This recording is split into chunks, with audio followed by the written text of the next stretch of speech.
Shalom, shalom, shalom to the Akwath that's on the live right now. Shalom to the other Akim, the brothers, sisters, and those of the faith. Shalom, love. Lord willing, this is an edifying lesson. This is part 2. Lord willing, this is going to be the completed version. You see the title, this suffering, this captivity is only for a little season. Because yesterday at camp, we went into, and I'm going to have to do a part 2 to that. They have no idea. But I want to give all praises, glory, and honor to the one true power that always makes this all possible. Yahweh, Ba'ashim, Yahweh Shai, Ba'ashim Rakak, Ha, Quadash. And double honors to the apostles and the elders of Great Millstone who rule well and teach well through the Spirit. And a mighty shalom to the hopeful elect scattered four corners of the earth, teaching this word and believing in this word. Lord willing, that you continue in sound doctrine. Shalom to the Akwaf, the sisters of this faith and this truth. Lord willing, you continue to pursue your lot, being a loving and silent and virtuous wife. And Lord willing, Yahweh Ba'ashim Yahweh Shai has mercy on the other brothers and sisters that's not in the faith. The elect of Israel suffer in its present captivity, in poverty, oppression, spiritual battles, persecution, constant affliction. But what we see in the scriptures that repeats and reminds us this suffering is only for a little season compared to the eternal glory Yahweh Ba'ashim Yahweh Shai has prepared for the elect. The Most High never intended this captivity to last forever. It is a temporary furnace to refine and purge the elect. Let's get into it. 1 Peter chapter 1 in verse 6 and 7. So this whole thing is about purging. Don't get caught up in the things of this world too much. Don't get too attached. You get things you enjoy, yes, but enjoy them for the moment.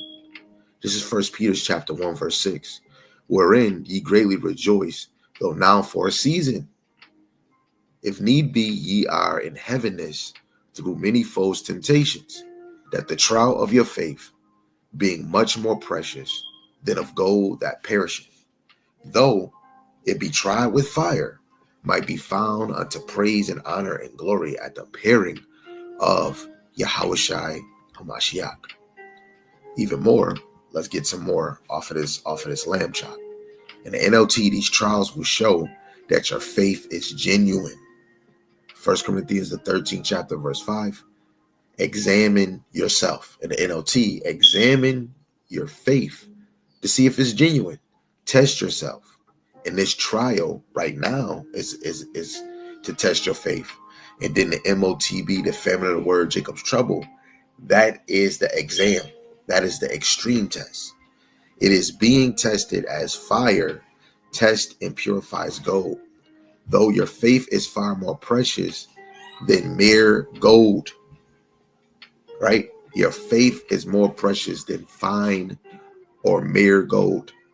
So when your faith remains strong through many trials, it will bring you much praise and glory and honor in the day when Yahweh Shai Mashiach is revealed to the whole world. Because this is what we're truly waiting for Yahweh Shai to return. A lesson I did a few days ago. Are you ready to meet Hamashiach Yahweh Shai? Now, you can say it in word, but it should hit you in action. Everything you doing to this moment until Yahweh Shai come. Okay. So now your suffering is for a season. It's not forever. Your trials are necessary for your perfection. Now, um, on my side, let me just put the camera on me right now. Just for when I go into the Apocrypha, I don't want the screen to freeze. So let me make myself bigger so you can see me knowing that I'm reading a verse. So this is Baruch chapter 4, verse 6. It says, "Ye were sold to the nations not for your destruction, but because ye moved the Most High to wrath. And ye were delivered unto your enemies, for ye provoked him that made you by sacrificing unto devils and not to the Most High." This is something spiritually to let you know you turn your back on your true power. Now that we're able to turn back to Yahweh Shem Al Shai, which he allowed us to have that breath of life, this is something to actually be grateful for, because he didn't have to choose you. He didn't have to give you this. We're all freaking filthy rags, okay? But for Yahweh B'Shem Yahweh Shai to bring forth, right, the spirit of truth, that quickening spirit, and put it back on the earth. Now the men of the Lord and the women and children are able to grow in faith and understand, right? When you drop down, just to get a point, verse 30, "Take a good heart, O Jerusalem, for he that gave thee that name will comfort thee. Miserable are they that afflicted thee, and rejoice at thy fall," which is Babylon. This is a whole nother point why a lot of y'all really don't have any idea. And if you do, where is your mind at? Men and women every day out your mouth should be saying, "I want this place to be destroyed." Right? You should be telling the Heavenly Father the wickedness that's going on. Ezekiel, the 9th chapter. Mark those that sigh and cry, starting with the men of the Lord that's prophesying, teaching his word. But you have to know you're sighing and crying when you're praying, talking to Yahweh B'Shem Yahweh Shai, even though he see it. But he says, the saints, the righteous, they cry unto him. Okay? Verse 33, "For as she rejoiced at thy ruin and was glad at thy fall, so shall she be grieved at her own desolation." Babylon gonna be butthurt, starting with Esau, their riches, even though sources say that they're ready to move on. They made a bucket load of money and wealth off of Babylon. This is the MOTB structure. It's for them to transition to another way of living. But guess what? These elites know that Babylon is going to be destroyed because they knew who the Israelites was. They knew who the prophets was. But their objective is try to survive so that they can reestablish another kingdom. If they think about reestablishing another kingdom, they know Babylon is going to be destroyed. It reached its peak. I mean, technically it didn't because it's still in motion, right? So, verse 34, it says, "For I will take away the rejoicing of her great multitude, and her pride shall be turned into mourning." Because, of course, Babylon felt like it never been touched. Who's going to defeat me? I'm the greatest. I put fear in the nations. How did he do it? Because he made fire come out of the heavens, going back into World War I, World War II, right? Verse 35, "For fire shall come upon her from the everlasting, long to endure, and she shall be inhabited of devils for a great time." The devils is talking about Komodo dragons, right? Animals the Lord is going to, through the spirit, that's going to come back on this land and eat the remaining flesh of dead bodies, right? And he said, "For fire shall come upon her from the everlasting." You got the laser beams and the missiles through the spirit was created by Yahweh B'Shem Yahweh Shai. Wait, how? The Lord came down here? No, this is the Lord's story. So anybody that does anything is in the lot that Yahweh B'Shem Yahweh Shai sets you on. Sirach 39 verse 21. All creations have its purpose. When? The winter, spring, summer, right? This nation, that high level of person or people, this low level people, these servants, these women, these children, every creation has a purpose. And it was Esau's purpose to be the most wicked in the earth. So if we have to go back to the Apocrypha, we will. So let's put the screen back on. So captivity is not meant to destroy Israel, only to discipline and humble Israel. And only the elect is truly going to benefit from that, right? Salakia. Salakia. We got to go back up to verse 25 just because of that, what we just read. Baruch 4:25. My children, suffer patiently the wrath that has come upon you from the Most High. For thy enemy have persecuted thee, but shortly thou shalt see his destruction and shalt tread upon his neck. You're going to see it soon. I know you're going through this. I know you're going through family things. I know women had a plague of the mind. I know children is this. You overthinking about this woman. You thinking about this job. You thinking about taxes. You're thinking about money. Shut up, right? And put all that worry on Yahweh Ba'ashem Yahushai. Because worrying don't get you nowhere. But the more that we show that we need Yahweh Ba'ashem Yahushai for the plague in our mind, how we think, how we move in this house. Somebody might have a grudge in your congregation. Somebody might have a grudge in your household, not speaking nothing. And they afflicting their own self. You have to always put Yahweh Ba'ashem Yahushai in the middle. Why? Because everything that's in your life, everything that has been done to you, everything you're going through is by Yahweh Ba'ashem Yahushai. But in the end, you're going to see the destruction of your enemies. So suffer patiently the wrath that he put on you, the consequences that he put on you. Okay? So suffer patiently because Yahweh Ba'ashem Yahushai has appointed an ending, right? He have appointed an ending. When you watch a movie, the movie is good. But the ending, it what seals the deal. We're waiting for the end, right? Let's get the book of Isaiah 54 in verse 7.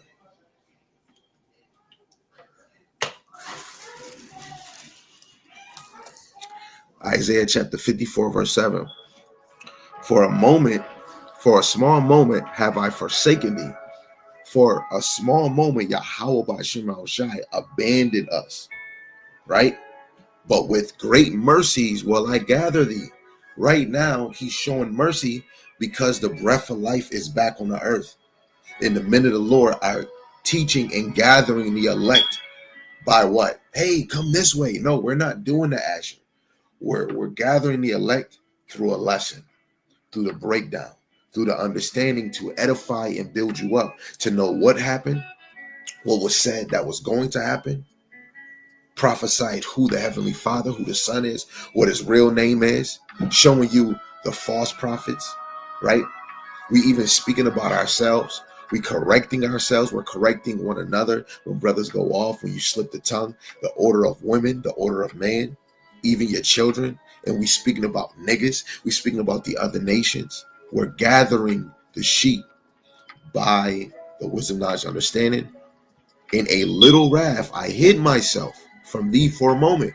But with everlasting kindness will I have mercy on thee, saith Yahweh thy Redeemer. So a small moment, Yahweh Shemashai's wrath led to this captivity, but the mercy coming will be everlasting. Wait, hold on. We got to get the classic. Romans, the 8th chapter and verse 18. We got to get this, right? Romans chapter 8, verse 18. For I reckon that the suffering of this present time are not worthy to be compared with the glory which shall be revealed in us. So the stuff the nation of Israel going through can never be compared, right, to the glory we're about to receive through Yahushua. This is a desire. Think about it. Meditate on it. This is why you try to strive in your role as a wife, as a husband, as a brother, as a father. You try to do the best. Yes, you slip, but you try to do the best. Try to do the best. The Lord always watching, let alone playing those characters and those roles. Hey, if you are a prophet or a teacher, continue to prophesy. Continue to find a way to do a lesson because it's bigger than ourselves. It's about the elect. Okay? It's about the elect, man. What it say in 1 Timothy 4, right? Because you doing these lessons and how you moving is to save yourself and to save those that hear you. So let's get Psalms, the 30th chapter and the 5th verse.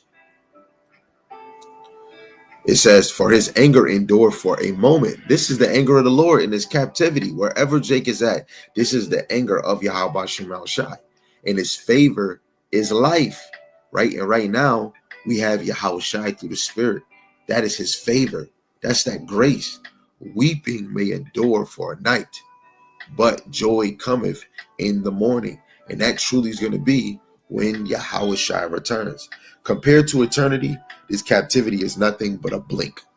It's a blink, right? You're talking about living forever, ever, and ever. But the reason why I feel long is because you're living in this puny chains of darkness, and it feels like it's forever, but it's not. It's only for a moment. So just like we read Romans 8 and 18, the suffering of this present time are not worthy to be compared with the glory which shall be revealed. If you put all your pain on a scale in the glory of Yahweh, the glory that Yahweh Shai is going to bring, on the other side, the suffering doesn't even register because it's not compared. If you put it on a balanced weight, the glory that's going to come through Yahweh Shai that the elect is going to receive is going to outweigh. It's damn near might break the damn scale. This little captivity, every captivity you went into, compared to going in the kingdom, the glory of Yahweh B'Shem Shai is going to outweigh that. So 1 Corinthians, the 4th chapter, verse 17, right? So sometimes you got to rebuke certain things in the name of Yahweh B'Shem Yahweh Shai. You have to believe that it works, you know? 2 Corinthians chapter 4, verse 17, for our light affliction, which is for a moment, but for a moment, working for us a far more exceeding and eternal weight of glory. That's going to be a heavy weight, that eternal glory, a heavy weight. This is a light weight, you know. This is a light affliction. If this is a light affliction, this means this is lightweight. You know how you brothers and sisters be using a 5-pound weight and you curling or you trying to walk in place. And you doing a light workout with the little dumbbells. But then you go get those 50 pounds. You get those 100-pound dumbbells. Guess what? It's going to be a more heavy weight. The eternal glory that comes to Yahweh Shai is going to be a heavy weight, right? So the affliction feels heavy, but Yahweh Shema Shai calls it light because it's temporary. What they say in the church, this is just for a season. But let's really get into the understanding what season we talk about. This captivity you in. Yes, you are in captivity. I don't care how much money you got. I don't care how good you looking, sis. I don't care how fly you is, brother. I don't care if you could travel all the oceans and the seas. If you are an Israelite, you are still a slave, fulfilling prophecy that the Israelites will be oppressed together. Let me see if this is the one that we want. Is it Isaiah 50? Let me see if it's 50 and 33. Let's get this real quick. Lord, this is the chapter. Yes, it's Jeremiah 50, verse 33. Thus saith Yahweh of hosts, the children of Israel, the northern kingdom, and the children of Judah were oppressed together. Because you got to think the northern kingdom was in the north country first, right? Which is America, Babylon the Great. And then the southern kingdom, Judah, Benjamin, and Levi, came later on. So we're oppressed together, and all that took them captives held them fast, and they refused to let them go, right? This is fulfilled. But now later on in that time, it was a falling away, and the Lord gave us that breath of life. So now the southern and northern kingdom are understanding who they are. Right? They're understanding who they are. I think it's another one, if I'm not mistaken. I think it's Jeremiah the 3rd chapter. If it's not 16, Okay, it's Jeremiah chapter 3, verse 18. In those days, the house of Judah, Benjamin, and Levi shall walk with the house of Israel, the northern kingdom, and they shall come together out of the land of the north to the land that I have given for inheritance unto their fathers. Are you hoping for this? Are you desiring this? Right? One night of enjoyment. Hey, don't hold that. Right? Hey, the little things that we have, it allows us to put a smile on our face. When you get done, you hop in reality. Okay? When the movie's done, you hop back into reality. When your weekend is done, you hop right back into your reality and go back to freaking work. Right? Most of the time, if you really sit down in this captivity, the main thing you do, eat, shit, sleep, work. Eat, shit, sleep, and work. The little things in between that, it's just moments to pass the time by, to put a smile on your face, maybe to have enjoyment. But every day, each week, each month, each year is leading to the coming of Yahweh Shai. Don't hold on to the things you got, because you can't hold on to tomorrow. Because when tomorrow is gone, you chasing tomorrow again. Every day that passed, you're leading to Yahweh Shai's return. So are you getting ready for the toast? Are you getting ready to meet Hamashiach Yahweh Shai? Are you getting ready to meet a damn fucking missile? They have no idea what's coming. And even if you do, if you have an idea, what do your actions look like? What do your emotions look like? What do your mind look like? Have you ever found yourself just crying of knowing that I'm tired of this place? And yeah, you could be speaking about bills, but I'm talking about really spiritually deep, and like you can't even remember if you was walking with Yahweh Shai. You don't even know if you of the elect, but you still drawn to teach this word. You still drawn to hear the word, right? Let's get Revelations, the 6th chapter. Let's start at verse 9. This is Revelation chapter 6 and verse 9. And when he had opened the 5th seal, I saw under the altar the souls of them that were slain for the word of the Most High. Brothers, sisters, whoever you got to put your mind in a state, even though majority is going to be men. But when you look at it as of the elect, you got to put yourself in it.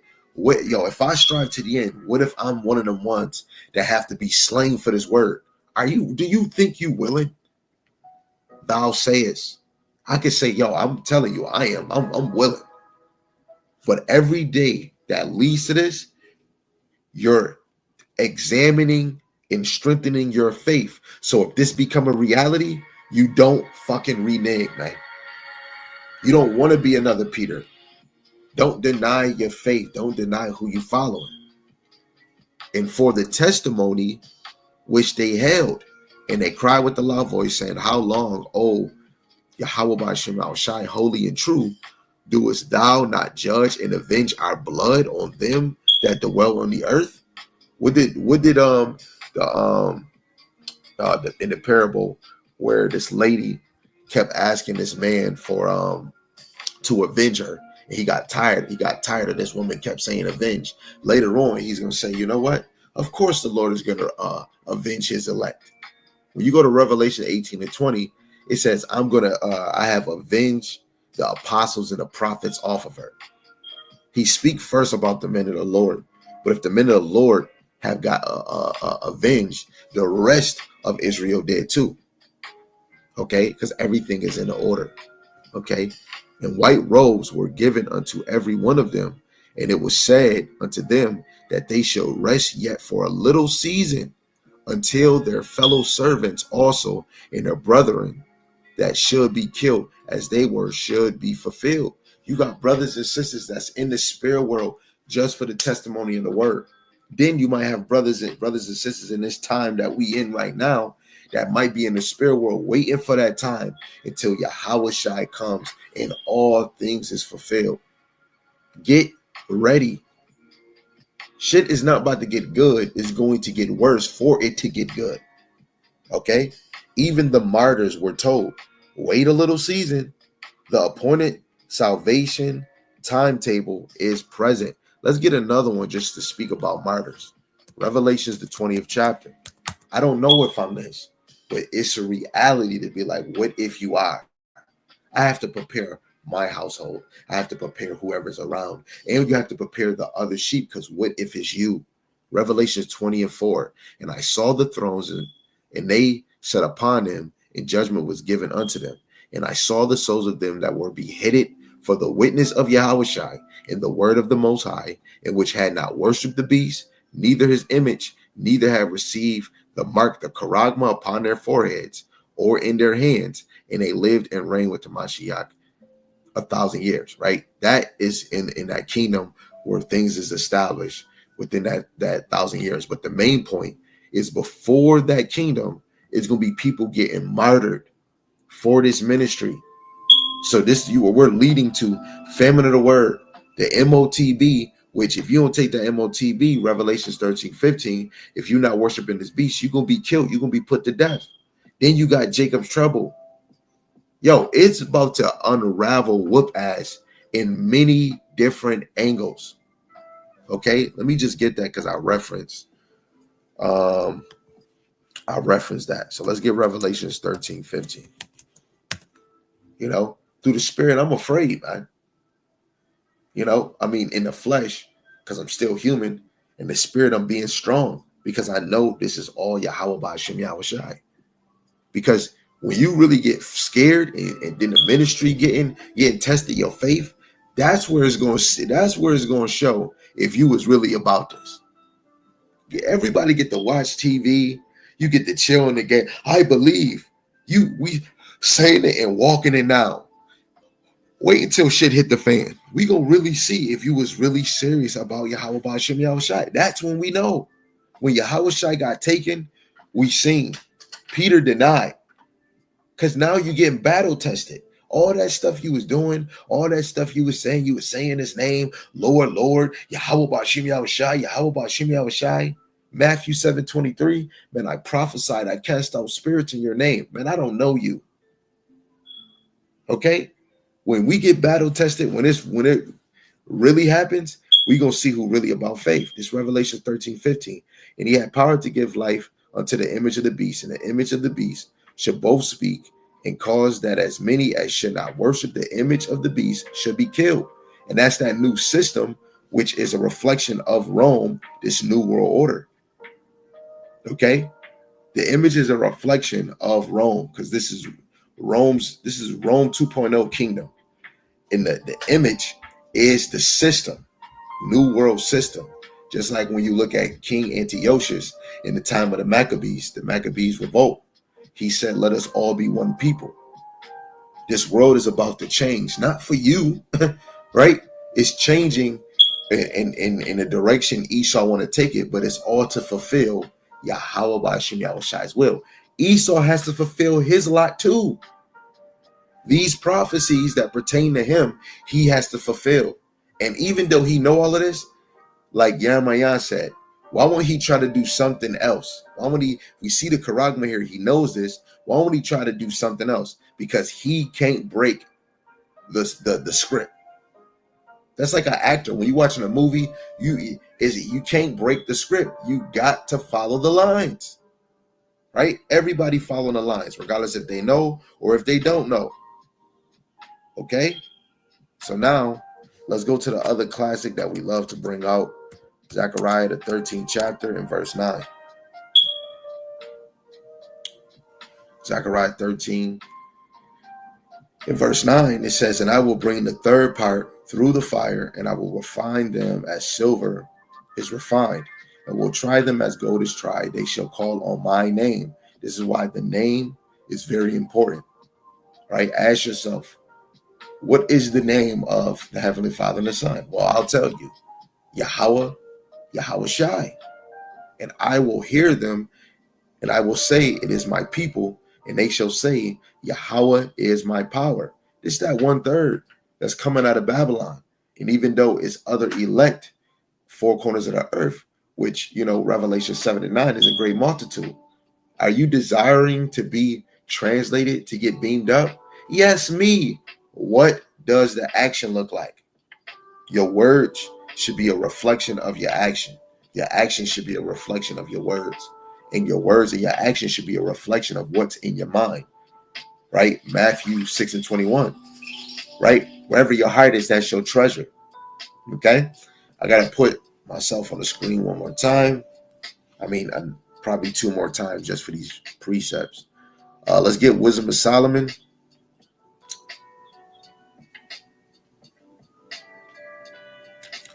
Wisdom of Solomon, the 3rd chapter, verse 5 and 6.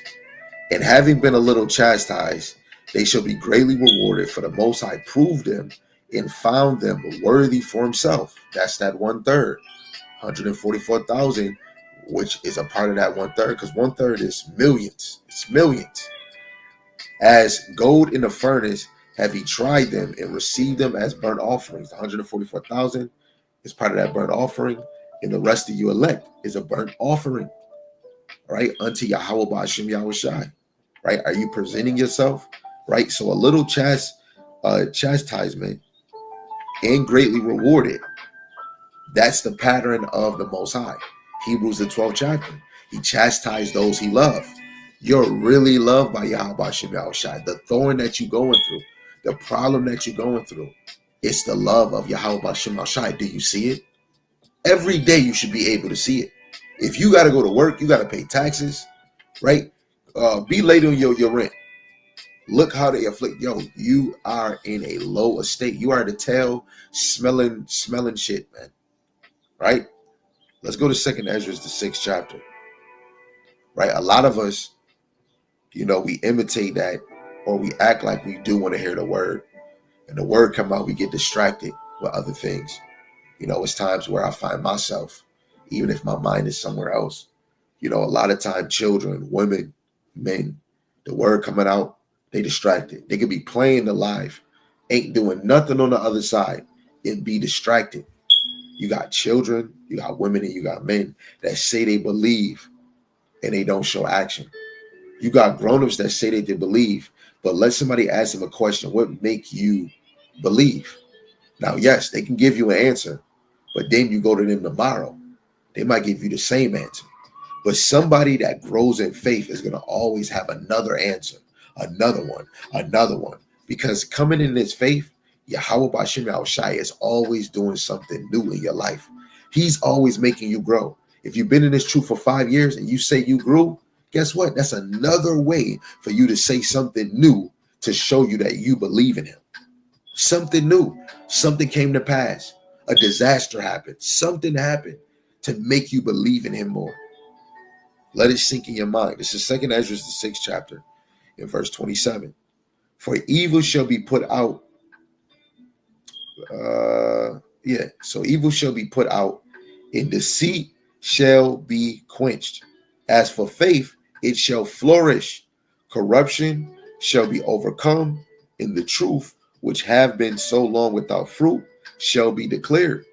And now this truth is being revealed, right? The Lord is being fruitful. He's using every man, right? Every hand on deck, every mouth on deck to sing the song and feed the sheep. The wickedness of the beast system is almost at its peak. Ooh. The wickedness of the beast system, which is the head, the Edomites, these other nations, right? This Rome beast, its wickedness is at the peak of the mountain, meaning salvation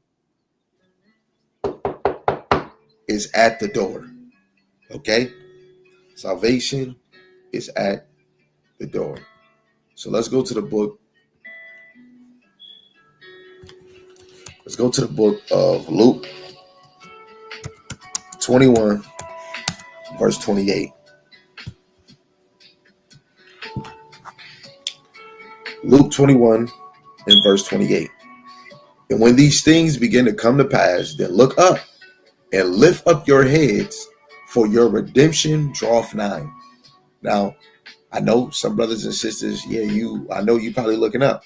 Now you got a few brothers, sisters, and children over here that's looking up and they seeing chariots. But are you looking up? Hey, it's days where it's just a sunny day and I'm still looking up. Do you ever imagine that sometimes I'm not? There's other people that probably do it too.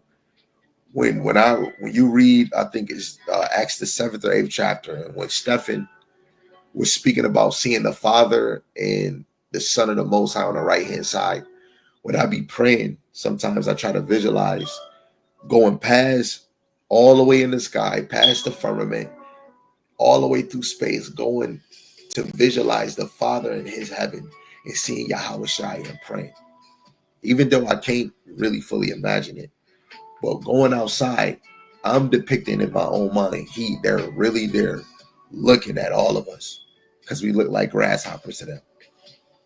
And I know my redemption is coming from the heavens to deliver me from under the sun. You see that? Your redemption, your salvation is Yahushua coming from the Father and gathering you from this heaven on earth and deliver you from this destruction. In order for you to be saved, we don't need Moses to take us through the water. We need Yahushua to lift us up.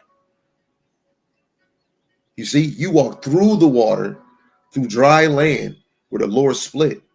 When Yahushua come, ain't no walking. He gonna lift you up. Just like if you, right before you click this live, if you go look at the thumbnail is Habakkuk bringing food to Dan in the lion's den. And I believe that is in Baal the Dragon. Let me make sure. If I'm not mistaken, I believe it is near verse 30. Yes. Yes, it is. I'm about to read it for you guys. The Lord is going to lift us up. We ain't walking through no dry land sea. Yahushua is going to come and lift us up. So this is Baal the Dragon in the Apocrypha. If you want to get, that whole point, read verse 25 all the way to 38. But I'm going to start reading verse 32.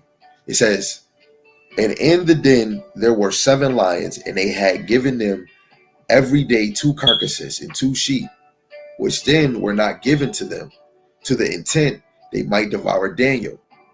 Now there was a jury or a Jew, a prophet called Habakkuk or Habakkuk, who had made pottage and had broken bread in a bowl and was going into the field for to bring it to the reapers.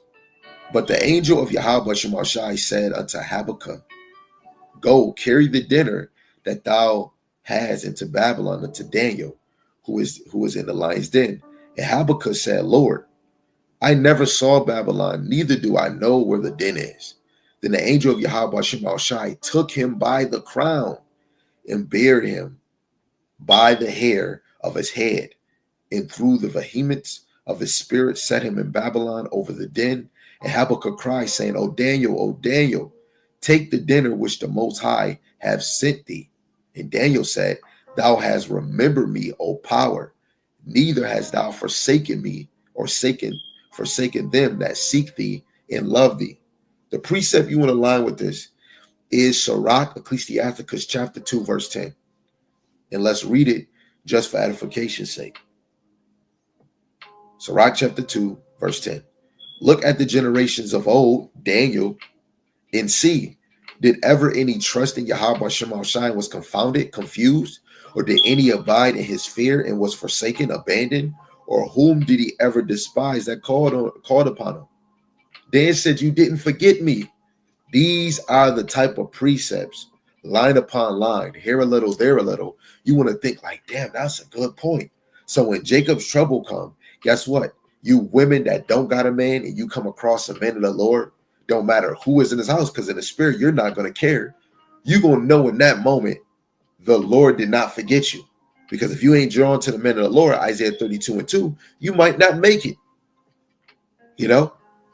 But you coming in this truth through the spirit shows you the Lord did not forget you because he allowed you to come in this faith. This is why you shouldn't be changing doctrine. This is why you shouldn't be making this truth entertainment. This is why you shouldn't be trying to make it a market.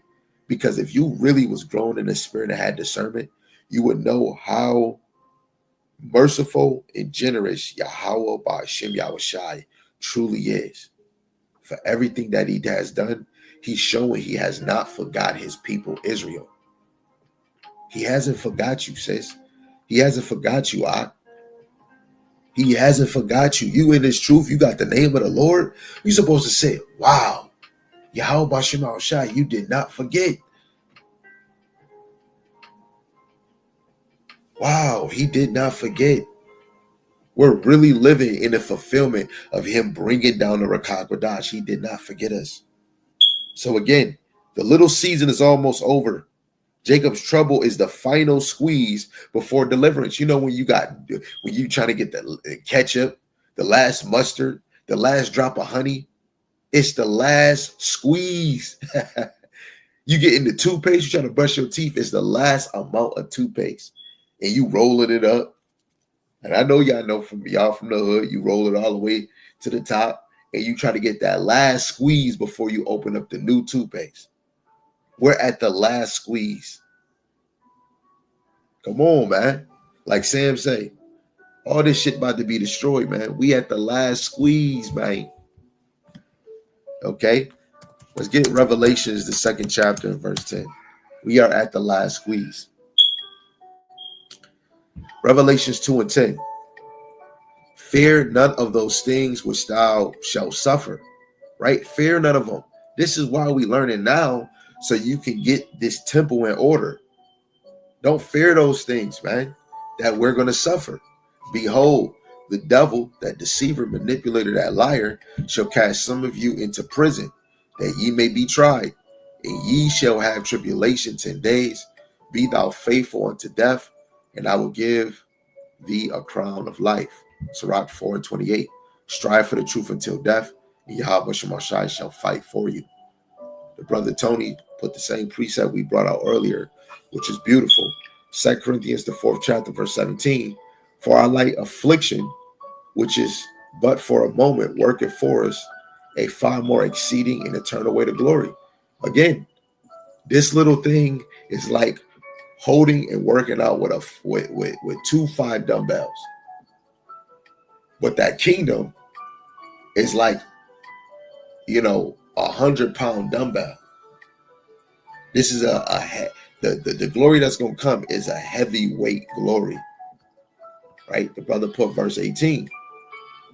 While we look not at the things which are seen, which we see right now, but at the things which are not seen. This is why I keep saying, what is your conversations? You should be speaking about the things you can't see, right? Rulership. For the things which are seen are temporal, but the things which are not seen are eternal. The kingdom, ruling, that's something you don't see. Brother saying men and women going off because you're speaking about ruling over the heathen, popping them upside the head, concubines, wives, right? People just want to just speak about, oh, you brothers should be speaking about the resurrection or speaking about, is your heart changed? No, we're supposed to be thinking about the things that's to come, because you prophesied on things that's going to come. The destruction of Babylon. Why would they be written in the scriptures if we can't think about it? This is why the Lord wants to know what is in your heart, what's in your mind, right? Let me get this, even though we quoted it earlier. Matthew 6 and 21.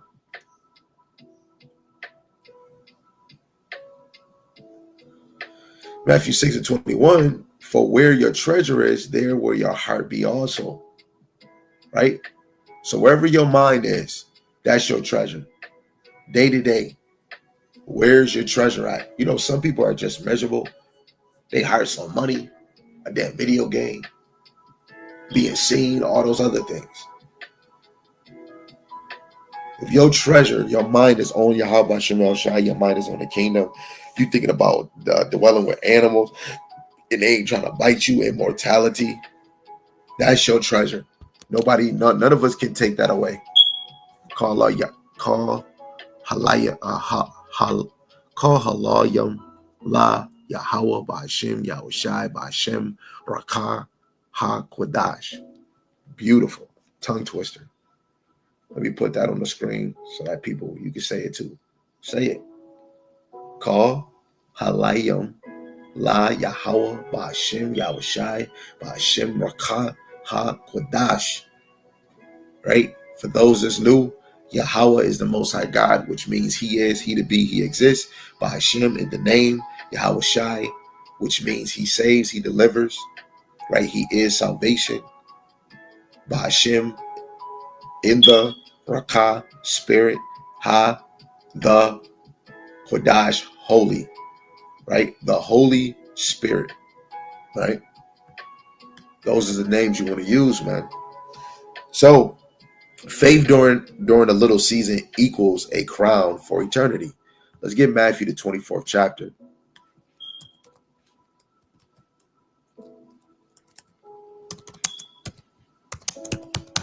Let's get verse 13.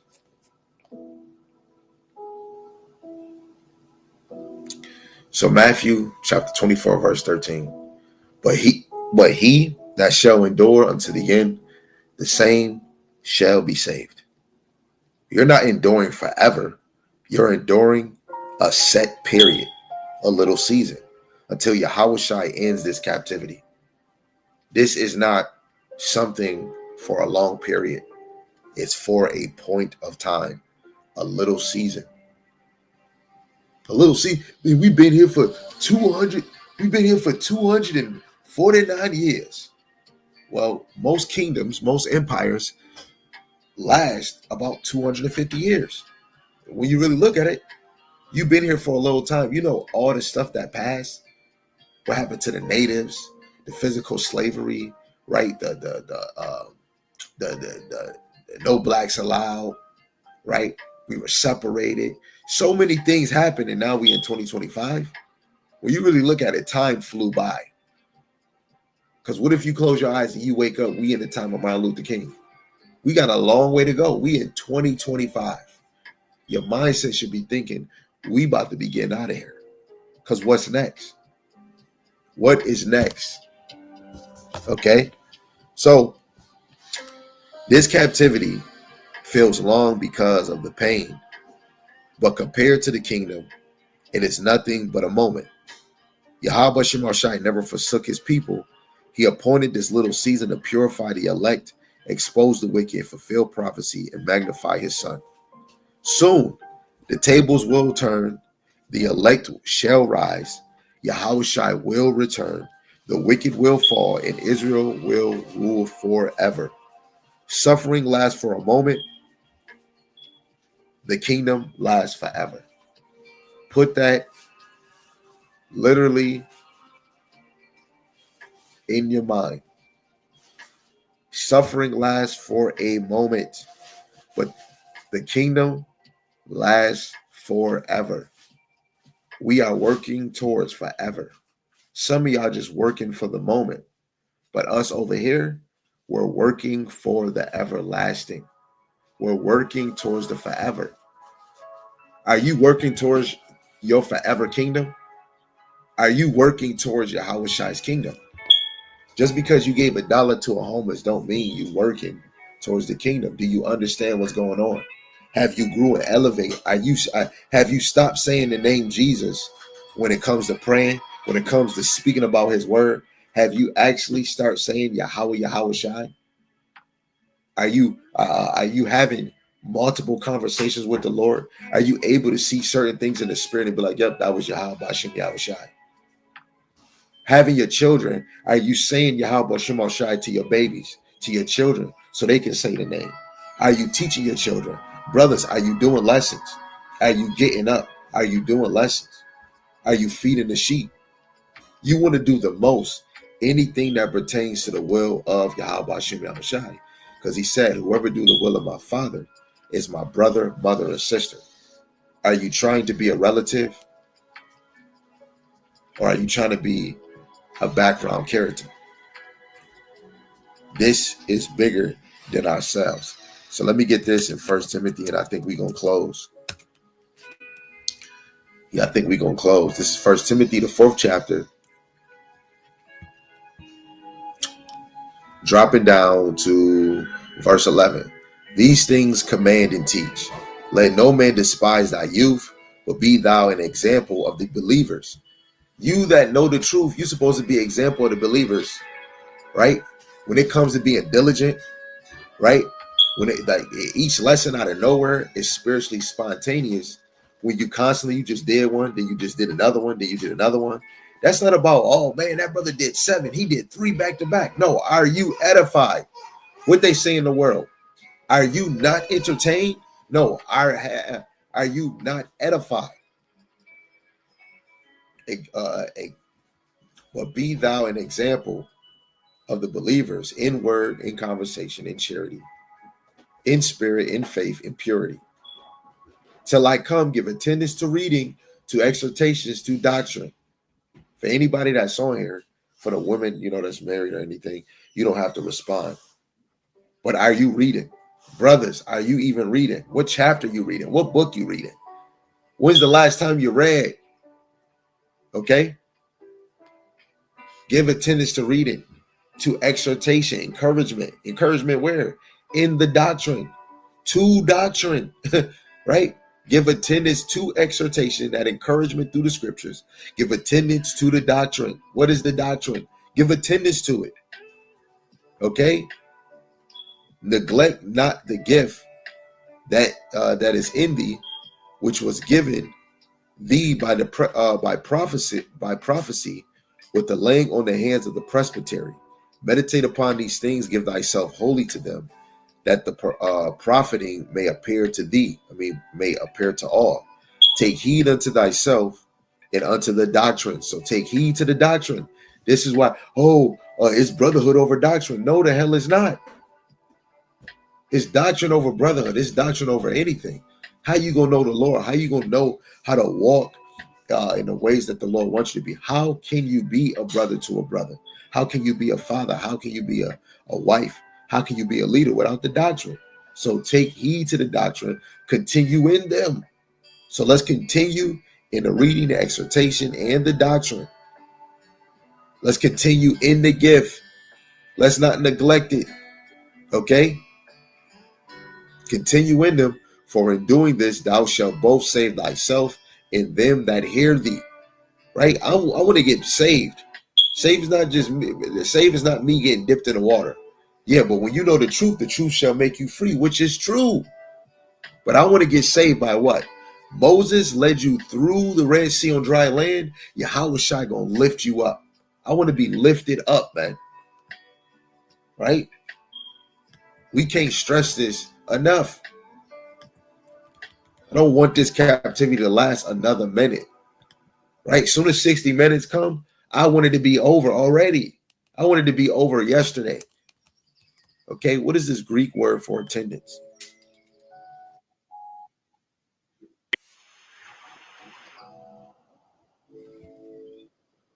Praseho. Attendance. Beware. Give heed to. Take heed to. Okay?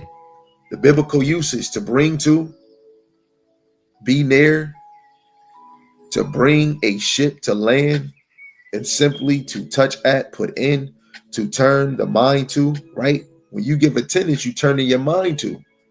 Attend, to be attentive to a person or a thing, of caring for, providing for. This is the attendance, right?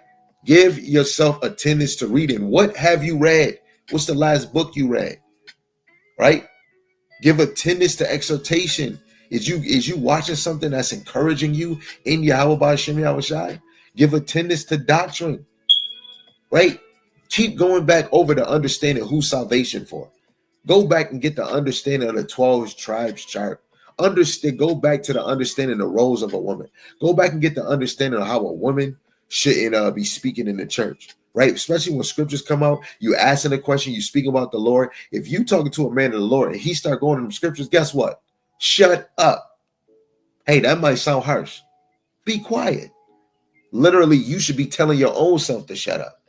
Because if you give an attendance to reading, you're going to know how to be that daughter of Zion, how to be the man of the Lord. Give attendance to these things.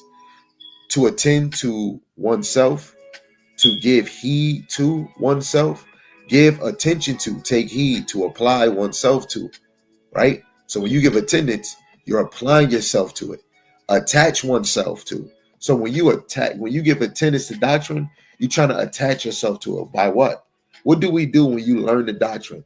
You want to apply it within your life.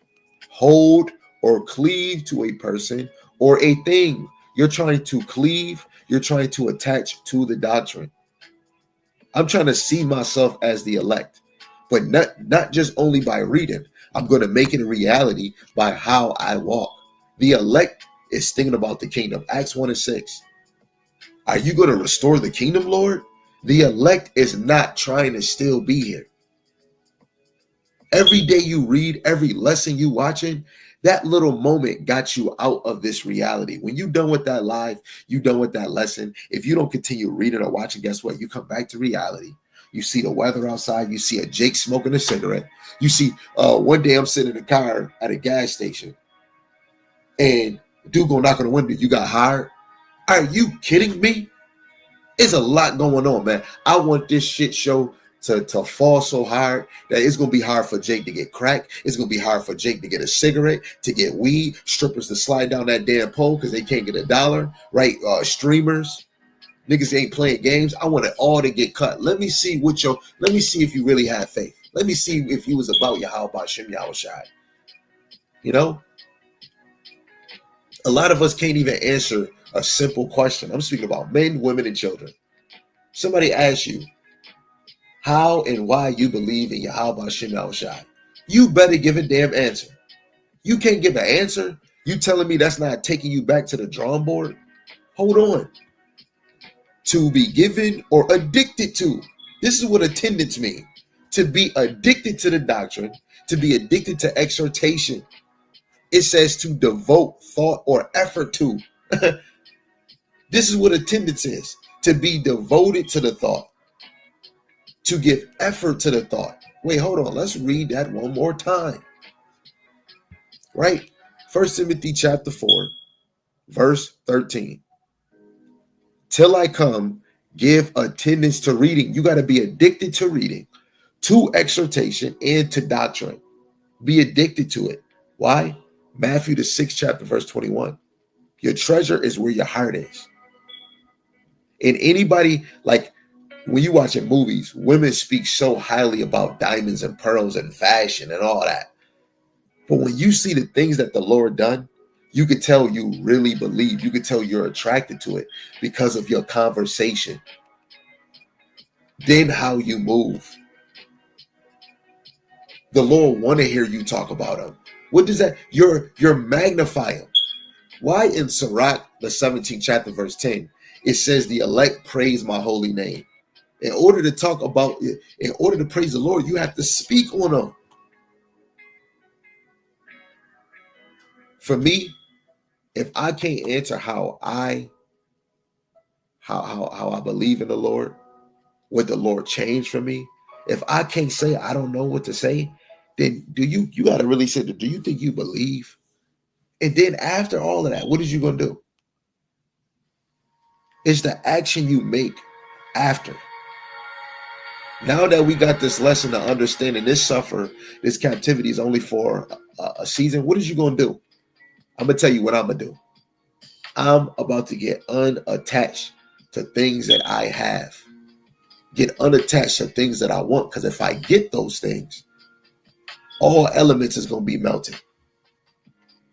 Get unattached with money and just know it's just monopoly. It's made to be spent. What am I saving it for? All elements going to be melted.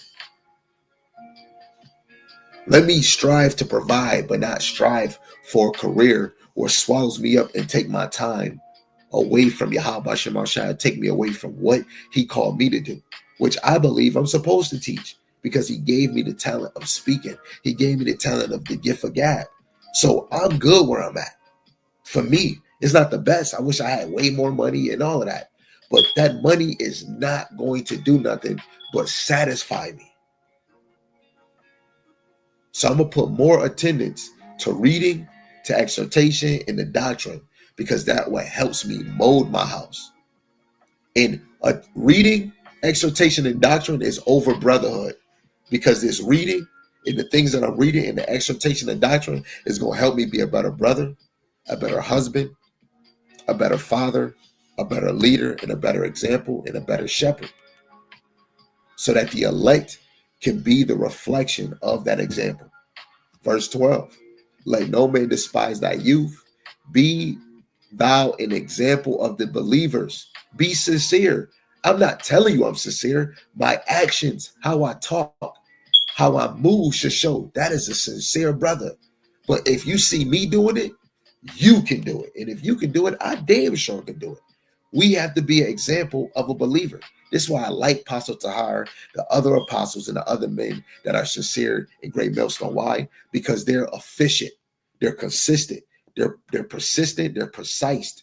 Every time somebody doing a lesson, and it's not just to get them clout, it's because they're trying to build the elect. It's so many distractions out here. You get comfortable, literally. These things keep us connected with the Lord at all times. Each lesson, you down, you happy, you angry, you could put a video on, be in tune to that lesson, and then you start thinking about Yahweh, about Shem Yahweh Shai. The best feeling. Then you tell him, Lord, I want to just see you.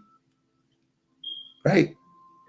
So be an example to the believers in word, in conversation, in charity, in spirit, in faith, and purity. So these are the examples we got for the other believers. And you doing that every day. The way your faith is, the other believers is watching. His brothers I labor with, his other brothers I'm seeing, watching their videos. I'm asking the Lord to give me whatever spirit juice that you gave them. I want that. The spirit of patience, even if I might have it, I want more. Let me get what that brother got. The brother got a spirit of discernment. I want that. A gentle spirit. Hey, Lord, allow me to have that. That brother was gentle. You know, he wasn't aggressive. Hey, I need that. So I could be a better version of myself. So I could be an example to somebody that's underneath me, or somebody that's watching, or somebody that's hearing. Right? The brother, Tony, just put another precept. We gonna close out, man. Lord willing, this is edifying. Revelations 2:25. But that which ye have already hold fast till I come. And what is that? You hold it fast to what you're reading, the exhortation, the doctrine. You hold it fast to those things, because when shit hit the fan, those are the things you're going to depend on. What he said, don't worry on what you're going to say when you're brought to the magistrate, because he's going to prepare you on what to say, or he's going to speak through you. So I want to give all praises, glory, and honor to the one true power that always makes this possible. Yahweh, Ba'ashem Yahweh Shai, Ba'ashem Rakakadash, Brakati Yahweh, Brakati Yahweh Shai, double honors to the elder apostles and the elders of Great Millstone, who rule well and teach well through the spirit of mighty Shalom to the hopeful elect that scattered four corners of the earth. Lord willing, as a whole, that shall continue in sound doctrine or come into sound doctrine. Shalom to the Akwathi, the sisters of his faith and his truth. Lord willing, you continue to pursue your lot, being a loving and silent and virtuous wife. And Lord willing, Yahweh Shemel Shai has mercy on the other brothers and sisters that's not in the faith. And, you know, just for correction, so anybody don't get it twisted, when I say Lord willing, Yahweh Shemel Shai has mercy on the other brothers and sisters that's not in the faith, I am not speaking about the 2/3, because the 2/3 can never come in this truth. The only ones that's getting mercy is those that's going to understand this truth, and those that are going to come in this faith by seeing miracles. Mercy is not given to everybody. It's only given to the elect. And mercy shows by those that come in this truth. So with that, shalom, shalom, abad, abad. This suffering, this captivity is only for a season. Shalom.